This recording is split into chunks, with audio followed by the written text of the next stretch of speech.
Hi, you're listening to Oh Crap with Jamie. This is a podcast for parents working hard to break the cycles while dropping the F-bomb a lot. I'm your host, Jamie Glowacki, and I am the author of Oh Crap Potty Training and Oh Crap I Have a Toddler. And I am so happy you're here. Hey guys, welcome. Today I'm very excited. I have Devon Kuntzman, right? Kuntzman on. She is a fellow toddler expert. She is the founder of Transforming Toddlerhood and the author of a book by the same name that is being released in October 21st. All right, sweet. And I met Devon because she would run summits, right? Like, is that what you call it? A summit where she would have multiple experts, a virtual summit. I'm sure you guys have run across these where, you know, every day you hear from another expert. And so I have done several with her with Oh Crap Potty Training. And I completely want to support the release of this new book, Transforming Toddlerhood. So welcome, Devon. And we were just talking before starting to record on how you came about doing this work and where you came from and why you stopped doing that. Yes. So why don't we jump in and let everybody know? Absolutely. Well, I have a degree in psychology with a focus in child development. But after I graduated from college, for many years, I was a nanny for high-profile families all over the world. And a couple of things happened during that time. I mean, first, I got to spend time with so many different toddlers. I got to help a lot of toddlers adjust to having a new sibling. But I also saw a couple of things happen. One, that a lot of times life wasn't necessarily set up or conducive to having a young toddler. So we were like maybe on the go. The schedule was too grueling. And like these young kids didn't have enough space, right? To like feel their feelings, to slow down, to experiment and explore all the things that are really important during the toddler stage. And on top of that, feeling this pressure to have a child who's always behaving, I really started to equate the child's behavior with how I was doing. So if they were quote unquote behaving, which was me not causing a ruckus, right? Then they were good and I was doing a good job and everyone was happy. Great. But then after a while, I just started to realize, and I had this aha moment when like things were just in a downhill spiral with this one kiddo that I've been taking care of for a year. And everything was wrong that day. Everything, it was just crying, tantrums, all the things.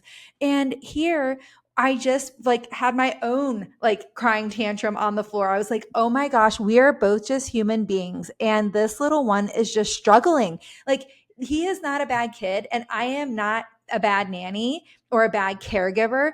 I am a human being and so is this child. And we both need some space to be human and to understand that this toddler is not out to get me. He's having a hard time here. Yes, I think, okay, I want to go, there's like 17 things that I just wrote down.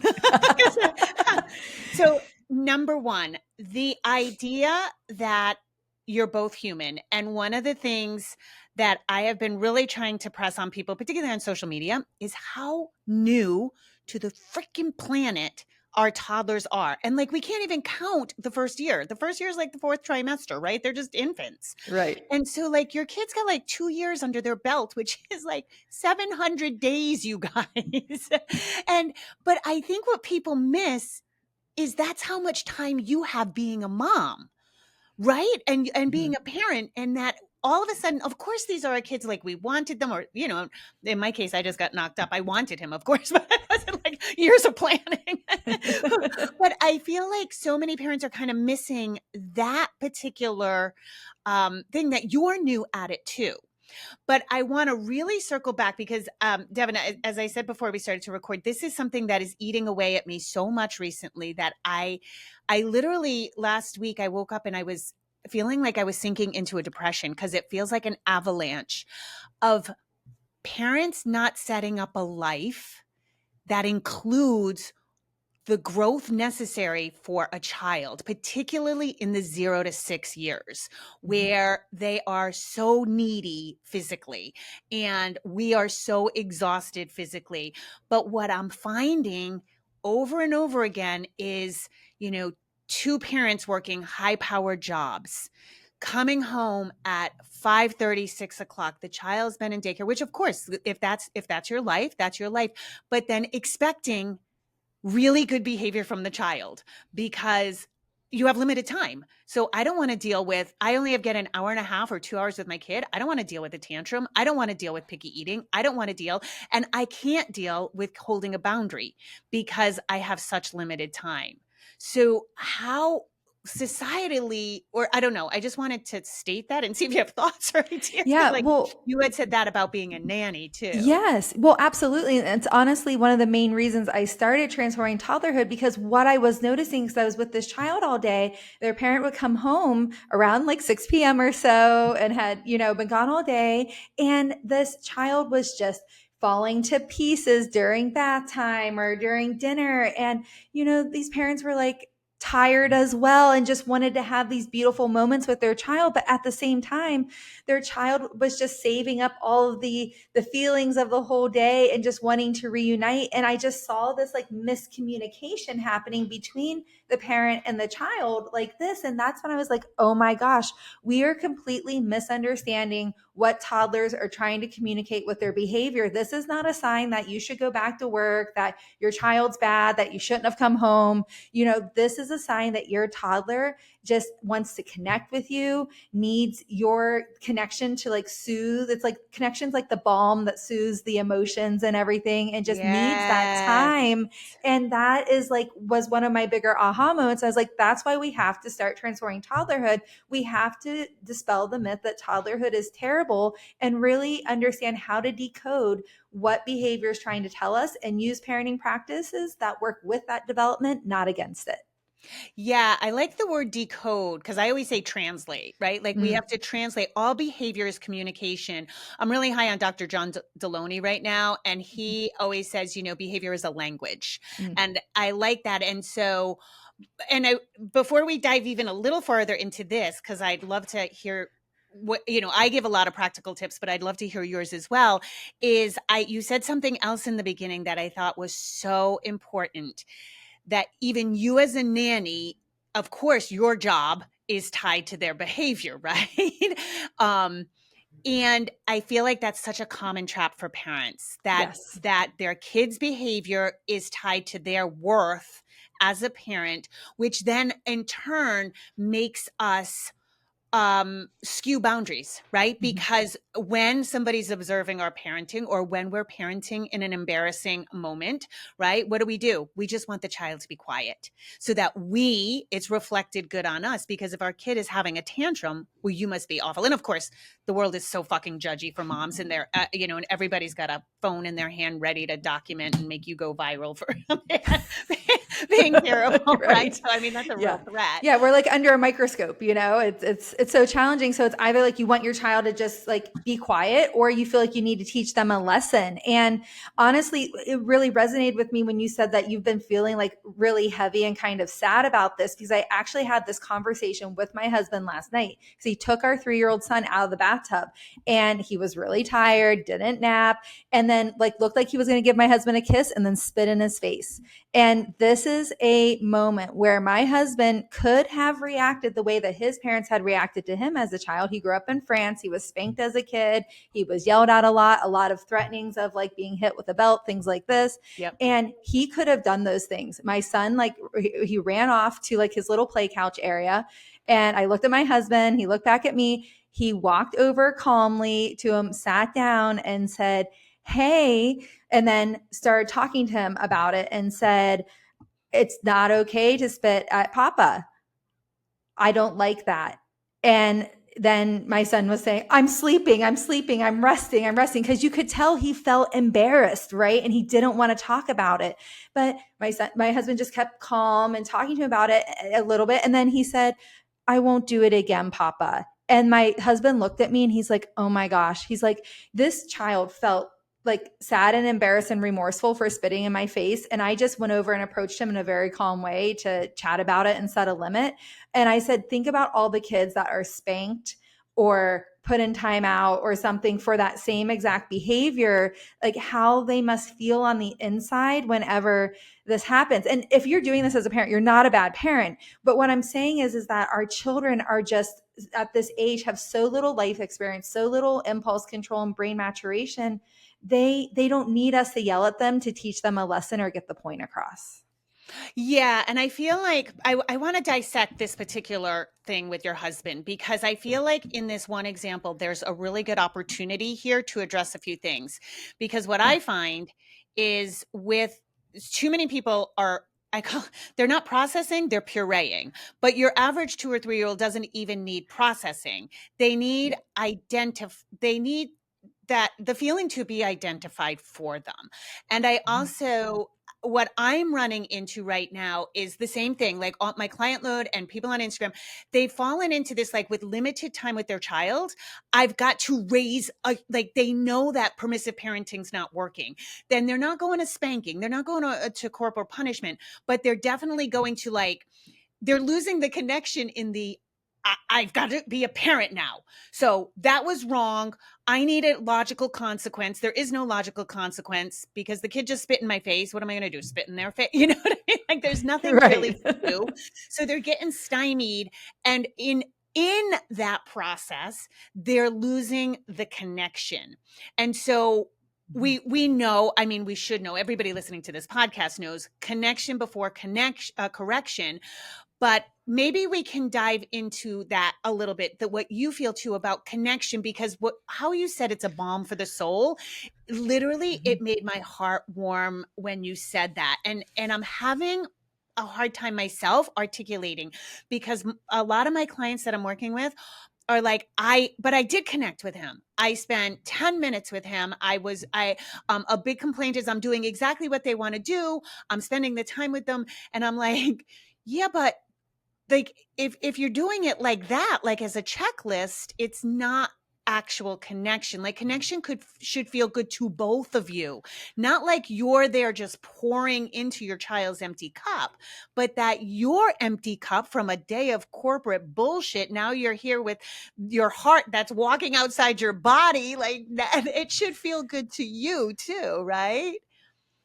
Mm-hmm. Yeah. Like what I hear you saying is that connection is not really an action, that it's a feeling. And, I have had so many clients that are just shocked at the power of connection. And I'm not saying that connection will always, quote unquote, fix everything or, have the situation always go differently. Right. But connection can make a huge difference. But one mistake I see us making with connection time and time again, besides treating it like a checklist, but it's kind of part of this, is like, you did the connection, then you move on too fast, because connection is a feeling. So we have to allow our child to get connected to us. And it might take more than 1 minute to do that. Right. And I love this example from one of my clients who they were turning off a screen time with their child, and their child got really upset. And they said, it's time to turn off Bluey. And your child's super upset. And they just said, I know you really love Bluey and you don't want to turn it off.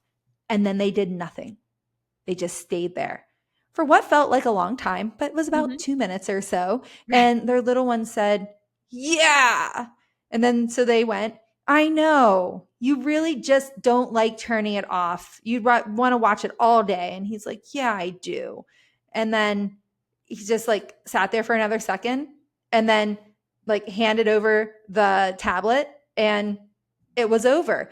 That's what it looks like to connect. You have to actually give space for the connection to take place. And I think a lot of times we're just rushing through it. But I love that example because this client didn't have to go do anything else, right? They didn't have to set limits, teach skills. What connection was enough, but you got to give space for the connection to happen. Right. And that it's so true. Like it feels like forever. And but it was 2 minutes. Right. And that space. Right. And so then it becomes about I'm a huge reverse engineer. My brain works really fast. So I'm like, okay, if you don't have the time or the patience, what's that? So I've been working with parents on overwhelm and burnout because I'm like, oh, you're fucking tapped out. So this is why now you don't have the time or the space to hold 2 minutes for your child, because toddlers are never right now, except for when it's about them. You need to perform for them right now, but they're not going to do anything you ask right now, Right. And so only their agendas right now, not our agenda. Yeah. So let's go back to the example with your husband and your son, because I feel like what most people are missing is they're rushing in to do the quote unquote gentle parenting that's being misconstrued as permissive parenting. They're over talking, they're over processing without decoding behavior and without actually setting a limit. And so, like, as you were describing the story with your husband and your son, and he spit in the face, and your husband counteracted his childhood, was like, I'm going to be calm, I'm going to walk over. I can see, as you were talking, I was like, we're edging into the gentle parenting, permissive parenting thing that parents would misconstrue it as that, right? So now I'm going to sit down. I'm going to talk about my son's feelings. But what I think is happening with a lot of people is that's the cliff they fall off of. They start talking about the feelings, and then all of a sudden there's no limit setting, there's no boundary setting, there's no teaching, but there's also no decoding. Why did your little one spit in dad's face when it looked like it was going to be a loving transaction? Exactly. And I think like my husband knew my son didn't take a nap yesterday. So he's like, oh, this kid's like an hour from passing out. He's tired. So I think my husband like already kind of knew, but this is where we need to get curious, right? Of like, what's the feeling, emotion, or need behind that? But it was pretty clear for us, like our kid is like overtired, overstimulated, and he needs to be on the fast track to bed. Right. And so when he ran over there, I always say you never want to like run after your toddler, because like, you know how like if you have a cat and they run off and you try to chase it, they're just going to keep running. But you want to just let your toddler, as long as they're in a safe place, if I run to wherever they're going. I'm going to run more. It's human exactly instinct. Right. It's human instinct. So he waited for him to get somewhere, and then he slowly walked over to him. But he didn't actually dive in about his feelings and stuff. He actually had like a pretty like even keeled but firm tone and said, "You spit at daddy. I don't like that. Okay. It's not okay to spit at me." And then my son was trying to go, I'm sleeping, I'm resting. And then my husband went, because, he was embarrassed. He didn't want to talk about it. And my husband went, it's okay. You can rest. You can rest, honey. So that's where I think he tried like that.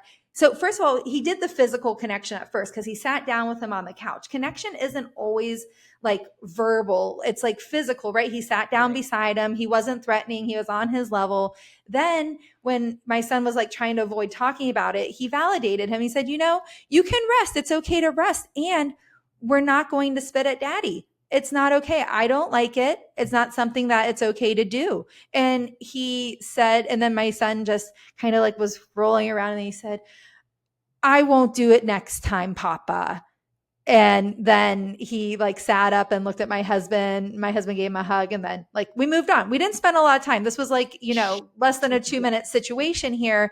Gotcha. But I was like so proud in that moment. So I was like, okay, like my husband could have like taken this in another direction and he didn't. So I was like really excited for him. But then I was like so sad thinking about like, how remorseful and sad my son was that he had done this, that he lost control of himself and did this. And he didn't deserve to be punished for his lack of skills, right? For his lack of impulse control. But unfortunately, a lot of kids are punished for their lack of skills. And because parents are tired, they're stressed, they think they need to teach a lesson, all the things that you were just saying. Yeah. I think in my work, I actually run into people who just are just really confused about gentle parenting turned into permissive parenting. Like they know they don't want to yell, but then they attempt.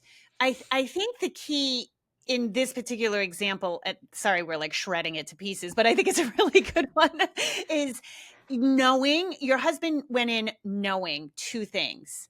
This kid is overtired, and I lean towards how I was raised, and I need to counteract that in this moment. So the adult in the room stayed the adult in the room, decided to, you have to make a decision, because I think what happens to a lot of parents, that spit in the face could mean ultimate disrespect. Do you know what I mean? There could be like triggers for the person, their own abuse. So the parent could go blind with rage just in that moment because of that. Yes. So your husband stayed the adult in the room, but also decoded the behavior. Like, first of all, this kid's melting. This was just shitty behavior, you know? And then I do like you said, like it was a small transaction and he named the feelings. And again, I think the thing I deal with is not the parent that's going to yell, the parent that's not decoding the behavior, that starts whining to the kid. Why did you do that? Why did you? No, daddy does everything for you. You know, I see a lot of that, like trying to make sense of the behavior, trying to get the toddler to make sense of the behavior. And, yeah, so that I see that over. Yeah. Let's talk about the feeling and oh my gosh, you must be so tired, you know? Right. And this is where I've been trying to explain this. I don't say this in my book, although I do have chapters on decoding behavior and setting limits in my book. But one thing I've been saying recently to try to like delineate the difference between like, you know, gentle parenting, permissive parenting is this idea that we're gentle with a child's emotions, right? We're holding space, we're Right. gentle with the emotions, but we're not gentle with the limits, meaning Right. that we're going to set clear and firm, but yet kind, you know, limits. And so I think that's the thing is like, and that's why I talk a lot about developmentally smart parenting and this recipe for effective discipline, which is creating connection, setting limits and following through, and teaching skills. And I break all of that down in my book because I really feel that you need all of those ingredients for effective parenting. Yeah. Wait, say those again slowly. So connection first. Yep. Yeah. Creating connection, setting limits and following through, and then teaching skills, because toddlers are lacking a lot of skills because they're lacking the brain maturation. They're lacking the life experience, as we were talking about. They're So lacking I feel the impulse control. Like so much of their yes. behavior is just volatile, reactionary. Yeah. I'm new on the planet. I'm going to hit you. Exactly. And it's the best way they know how to communicate to get their needs and desires met in the moment. And so I just feel that when you have all three elements of that recipe, it's like when you bake a cake, right? You can't just leave out the eggs or you have to put an egg replacer in, right? Or you can't just leave out the flour. You got to have all the ingredients of the recipe to make the cupcake. And so I just really feel strongly that you need all three of those elements. And that's often what's missing when we try to overcorrect, going from like the controlling commander. We try to overcorrect and then we end up at the other end of the spectrum to the permissive pushover. Yeah. So what would you have done? Like, let's say the next night your child wasn't overtired, all stars aligned, nap happened, all the good things, ate dinner, right? And spit in your husband's face again. How could your husband have handled that? Like what would have now been the limit setting? Yeah. Well, I think that here, I wouldn't be surprised if this happened again, depending on your child, because a lot of it has to do with personality as well. Like I have a feeling my kid, he's like, doesn't want to like talk about these things again. So he's probably going to avoid doing it if he can muster up the impulse control. But some kids like will test limits more so. And so in this situation, I think this is where, you know, we want to follow up on, of course, the connection piece, setting the limits piece again. But when in the calm moments, we want to get more clear about what are we teaching skills wise. So be able to teach a skill, you have to understand, okay, what triggered this? What was it? Was it that you said, no, bath time's over? Was it that you said, you know, no, we're not going on another bike ride right now because even though it's light out, it's 8 p.m., you know, whatever the thing is. And so we have to like understand what was the feeling, emotion, or need beneath the behavior. And if it was like anger or frustration, we want to work on teaching our kids a better way to express themselves. So we want to say something like, when you're upset with Papa, we don't spit. It's not okay to spit. I don't like that. It's not safe. You can say, I'm upset, or I don't like that, or no, Papa. But giving children the words that they need, because often in toddlerhood, we're going to see that hitting, kicking, biting, throwing, all of those things as a way to communicate, because they aren't great at using their expressive language in these moments. And we really need to build up that skill. And that's what was really missing from my previous example. My husband didn't really go there in that moment. Yeah.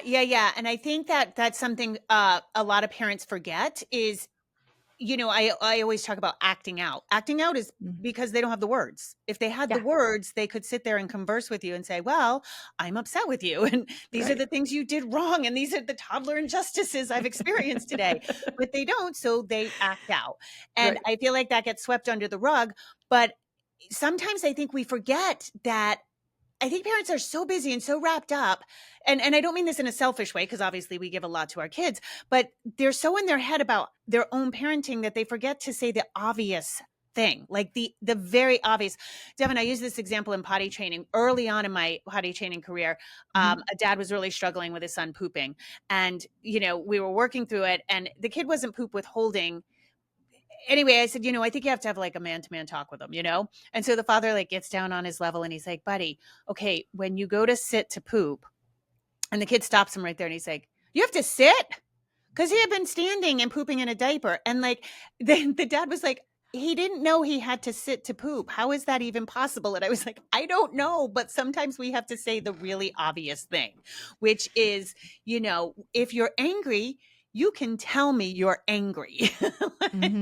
Right? Yes. Yes. Yeah. And sometimes I think there's also this fear of that parents have. And, and I've been there before too, where we think, oh, if we say the thing, like the elephant in the room, if we call out the elephant in the room, then it's going to make it worse. But oftentimes, if we don't call out the thing, like say you have a new baby in the home and you have a toddler, and toddler is maybe being a little bit like rough with the baby and things. First, this could stem from actually not knowing the best way to interact with a baby, because we haven't explicitly said, hi, this is how you interact with a baby. And we just expect toddlers to know. So we got to say the thing. But it also could be because there's feelings of like, am I being replaced? Do I still have the same like level of connection with my parents? All the things. And so sometimes parents are afraid to say, gosh, it's really hard having a new sibling, a new baby at home, isn't it? Because they're thinking, oh, I might be like giving my child like these ideas. But when we get those thoughts and feelings out in the open, now you get to help your child process those versus like letting your child make up their own story about the situation. And so I just think it's always good to like call out the elephant in the room. Like children at this age need us to really be very clear with our expectations or help them understand what's happening in their world. Yeah. And it's really funny because I've never thought of this particular aspect, but like your kid has probably had dolls. Like they don't know the delicacy of a baby. I mean, I know most people say gentle hands or easy, just a baby, but what the hell does that mean? I'm on a tear right now, Devon, of people who are telling 2 and 3-year-olds to be kind. And I'm like, what the hell does be kind mean to a 2 or 3-year-old? Like that is such a meaningless word. Like we have to model, we have to say what the kind thing is. Yeah. Like toddlers need clarity. Yeah. So like if your toddler is like whining or yelling or something like this, I go into this in my book as well, because I have a chapter for like each challenge that you might come across in toddlerhood. And so I do have a chapter on like whining, yelling, demands, all of that. And it's interesting because when we say like, oh, you need to use your big girl voice or your big boy voice, like what does that mean? I don't know. But what I could say is, I need you to ask me in a talking voice like this. So now your child knows, oh, mom, dad is modeling the tone of voice that they're expecting, a talking voice like this. And then they're like, oh, okay, this is what we're talking about here, but we just expect them to know what this means, but they honestly don't. And then that fuels the frustration on both sides and that miscommunication that happens. Oh my God. It's so funny you use that example because I was a whiner. And I can remember so well my mom saying, stop singing, stop whining. And I had no clue what she meant. Like if she had said, use your talking voice like this. But also, here's something I know currently with parents who, again, are edging into helplessness almost. And like, I don't know what to do. So they start whining with their kid. They're like, but I asked you to put that away. And I'm like, and then you're shocked when your child uses a whining voice too. So, well, this is actually a great point about setting limits if we want to maybe talk about that for a second, because I think like one of the biggest challenges that parents face is this idea, and it comes from like just not having developmentally appropriate expectations for your child, is that we set the limit and we're like, okay, we set the limit. Right. And now the child's supposed to like do the thing we said because we set the limit. Like, I'm good. Thanks, Mom, for setting that limit. I won't do it ever again. But setting the limit is the first step, not the last step. And I think that when we start to understand that, so what I always say is that it's our job to set the limit. It's our child's job to test it. Yes. Okay. Yes. Now we got to come back to our job. So it's our job to follow through on the limit. And it's their job to have a reaction when they realize they don't have control in this situation and that their sense of control is challenged. Then it's our job to hold space for those emotions that pop up while still upholding the limit. And it's their job to accept it. We cannot force a child to accept the limit. Like they got to go through their thing. They might need to cry. They might need to have, as my friend Patty Whippler says from Hand in Hand Parenting, they might need to have their emotional poop about it, right? But then they're going to finally accept it. But crying is not bad. That crying in that moment is them working through their feelings to accept like this is the reality here. But if we just stop at setting the limit, we're going to miss all the good stuff to get to the end result. Yeah, no, it's such a valid point too. I hear that all the time. Like I set the limit and they were screaming and I was like, yeah, that's their job is to not be happy with the limit. And that it is just the beginning. I love that. I love that whole trajectory because I do think people forget about that. And then they try to negotiate, you know. I hear this all the time as well. It's like, I tried co-regulating, it didn't work. They didn't calm down. And I'm like, no, we don't co-regulate to get the child to calm down. We co-regulate because that's what we do. We hold space for their big feelings, you know. And I mean, of course they're going to calm down at some point. I wanted to ask you, Devon, what your book and just your philosophy in general. So I wrote, oh crap, I have a toddler, because in my work, I was seeing, I think, people missing the boat between 2 and 3 on holding those limits, right? On the change that goes through. So like when a child is 2, yes, they're going to be very volatile and explosive, and they will be at 3 as well. But what is cute and sort of manageable at 2, like, no, we don't hit, but there's no consequences, there's no limits, and the child keeps hitting, then we get into 3 and all of a sudden it's not cute anymore. Now your child's getting kicked out of preschool. So I noticed a big gap between 2 and 3, and like that's kind of where you kind of, if the no, we don't do that isn't working, now we need another plan. How do you define toddler, and when should people be expecting, like, for example, tantrums or this volatility? And of course, childhood is growth. These aren't hard and fast limits. It's not, okay, now you're 4, you're out, bye, you aged out a toddler, now you should know everything. But like, how do you define it in your book? I generally start saying under 6, because for me, that crowd, even though 5 and 4 isn't toddler, they're still figuring it out. Yeah, I love that question. And I have to say that my son turned 3 a month ago. And about 2 weeks after his 3rd birthday, I saw that distinct shift between being a 2-year-old to being a 3-year-old. And I'm like, oh, he's 3 now. I can see it, like a really big shift in his behavior. Yes, still volatile and all the things, but like more independence, a little more confident in testing the limit. So it's that shift is very real. So what I like to say is that there's young toddlers. How I define it in my book in the introduction, young toddlers are 1 and 2, and those toddlers are younger. They have a pretty good sense of receptive language. They understand what we're saying, but their expressive language isn't great. So you're going to see a lot more behaviors. You're going to see a lot more of the hitting, kicking, biting, throwing, screaming, all of that stuff. Then I have older toddlers. Those are 3 and 4-year-olds, where they still have the same challenges as younger toddlers, but now they're starting to have better expressive language. So now they might have a little bit less of those like hitting, biting, kicking behaviors. They're still there, but they're also going to add in this layer of saying things like, you're not my friend anymore. I don't like you. You're mean, because now they're trying to express themselves with their words as well. And then I say 5-year-olds are starting to transition out of toddlerhood to the school age years. Yep. Excellent. So how is your book laid out? Like, you know, Oh Crap Potty Training's like laid out with blocks of learning. It sounds like you have, tell me more about the actual book.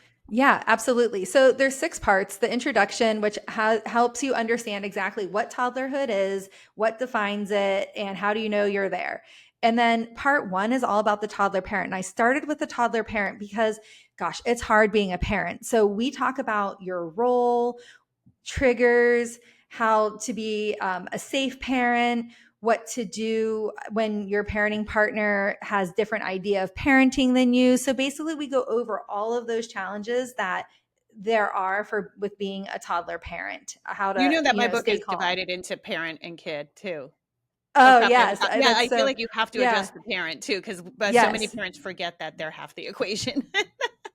Yes. And so I put that at the beginning of the book so everyone can start to understand their role and like get some support in some of the challenges we're facing. Then I have the toddler explained, and that is the part of the book where we talk about brain development, sensory system, decoding behavior, and then developmentally smart discipline, where we look at, okay, how do you align discipline with development? So Yep. we talk about connection, limits, teaching skills, all the things. And then the last 3 sections are the emotional toddler, the social toddler, and the physical toddler. And that's where we address all the different challenges that you might face in toddlerhood with toddler tips, FAQs, scripts, red flags, all the things. And so we talk about, independent play, separation anxiety, sleep, tantrums, whining, screen time, all the different challenges that we might face in toddlerhood. Nice. All right. I'm going to start closing us out, but I want to ask you, a toddler expert, there is a push such that Utah had to make a law about this, and people are actively trying to get potty training so that kindergartners don't have to be potty trained. Those are 5-year-olds, 5 or 6-year-olds.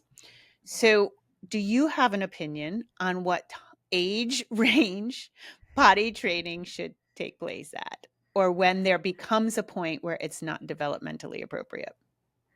Yes. Well, I mean, first of all, I think that every kid develops on their own timeline. And I think like it is challenging when parents feel the pressure of like, oh, to start school at 3 years old, your toddler has to be potty trained. And I think the biggest challenge there is that a lot of parents take that literally like, oh, they can't be having accidents or anything, where it's like, okay, maybe we take that a little bit too literally. And it's like, we just need to get our kid like on their way there in underwear, because I just see a lot of parents like really like potty training goes sideways when they like have to hammer down that pressure because their kids are starting school in 1 month, right?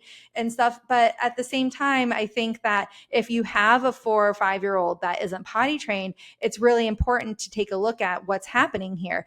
Is there something developmentally happening? Is this something with how it's being approached? What is happening here? And I think it warrants a lot of curiosity. And so I'm not one for like hard and fast rules. And so I'm more so, let's get curious about this unique child and their needs and what do they need to be successful in this moment. Yeah. So I'm a proponent for 2 to 3 years old. And I think it is funny that it used to be that you had to be 100% wiping your own butt, all the things by 3. Mm-hmm. And all the kids did it. It was fine. Nobody got damaged. Right. Then it started to get stretched out. And I do think most schools will be patient with a kid who has, is having accidents. Of course, kindergartners are going to have an accident the first day sometimes, Mm-hmm. But I think I'm finding that parents are just too swept up in the parenting hustle. I mean, I have 3-year-olds Yes. in enrichment classes, that aren't being potty trained. Right. I mean, I can even say for myself, it was like, oh my gosh, like when is a good time to do this? Because I feel like our life is just so go, go, go. And I was like, oh, but we have like a road trip coming up in a month. Oh, but we're doing this. And then you finally just have to say, hi, it's time. We're making this leap and I'm going to be there to support my child. Yes, my life will be inconvenienced at times, but that's part of the learning process. And I think it's hard to kind of plan it. This is kind of full circle moment. We were talking about like how the pace of life and how busy everything is. And so when you trying to find the right time to do it, it's going to get kicked down the road, right? It's almost like the same thing like with having a kid. You try to be like, oh, okay, Exactly. when's the right time to have a kid? Well, there's never really the perfect time to do anything, right? It's just, you just got to dive in and do it. So. Well, and I think that's the thing that kind of bothers me. And of course, this is my full-time gig, but it's, is that I don't think there's any curiosity behind it. And these are average, typical, neurotypical kids. Right. And we're blaming it on their development when it's the lifestyle we set up. And that's that's where I get, even a lot of clients I'm working with or have worked with are very quick to suggest a diagnosis, even though their kid hasn't been diagnosed, because something must be wrong with the child. And so my big pull recently is, can we look at the life we have set up for this child? Is it the child or is it us? And some things can't be helped. You know, if you have to work 2 jobs and you're a single parent, like, it can't be helped. You're putting food on the table, but also we then can't diagnose the child or blame the child or, stymie their growth. Yeah. The thing that I always say is that we oftentimes underestimate our child's physical capabilities in the toddler years, but then overestimate their emotional capabilities. And I think one reason why we underestimate their physical is from like that convenience factor, because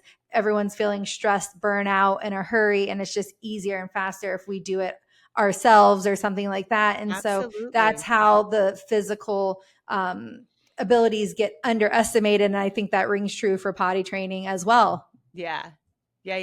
Absolutely. Yeah. Oh, Devon, this has been a joy. I am going to not take any more of your time. Let everybody know where they can find you, your best social media and website, and the book date again.